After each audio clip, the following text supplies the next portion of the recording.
Mame Balla Mbaye Diouf fii la woon. dëgg la. Tapha Mbeur.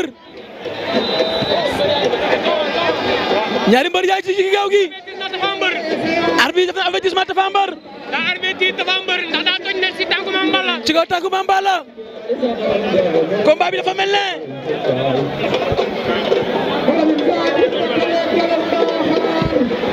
combat bi dafa mel ne. combat bu nar a gaaw la. Mame Balla gëj na si lamb ji lool. dëgg la. Tapha Mbeur moo mujj am victoire. contre ak Moustapha Gueye numéro 2 la woon. contre Moustapha Gueye numéro 2 arbitre sifflé na. diggante Mame Balla Tapha Mbeur. Mame Balla Tapha Mbeur. ñu ngi leewatoo. ñaari mbër yaa ngi leewatoo. laa ilaaha illallaah.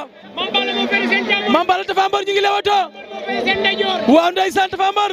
Tapha Mbeur Mame Balla. diggante Tapha Mbeur ak Mame Balla. Tapha Mbeur Mame Balla. ay waay ñu ngi leewatoo. waaw waaw. féete suñu càmmoñ. Mame Balla gëj na bëre. Mame Balla jogaas na. ndeysaan. Mame Balla jogaas na Tapha Mbeur. Mame Balla jogaas Tapha Mbeur. Mame Balla Tapha Mbeur. laa ilaaha illallaah. ñoom ñaar. diggante Mame Balla Tapha Mbeur. Tapha Mbeur même na Mame Balla du bis ku dóor bu dal. waay Tapha Mbeur am nga combat tey. Tapha Mbeur am na combat tey. moo jiitu si lamb Tapha Mbeur. ndeysaan moo ko jiitu si lamb lu bëree bëri. ci kaw lay fekkante. waa xale bi dafa liggéey. waaw daa liggéey ba yegg. Tapha Mbeur dafa liggéey ba yegg si fii. Tapha Mbeur Mame Balla. ñaari mbër yaa ngi leewatoo. diggante Tapha Mbeur ak Mame Balla ñu ngi leewatoo. Tapha Mbeur Mame Balla. leewatoo bi dafa bar.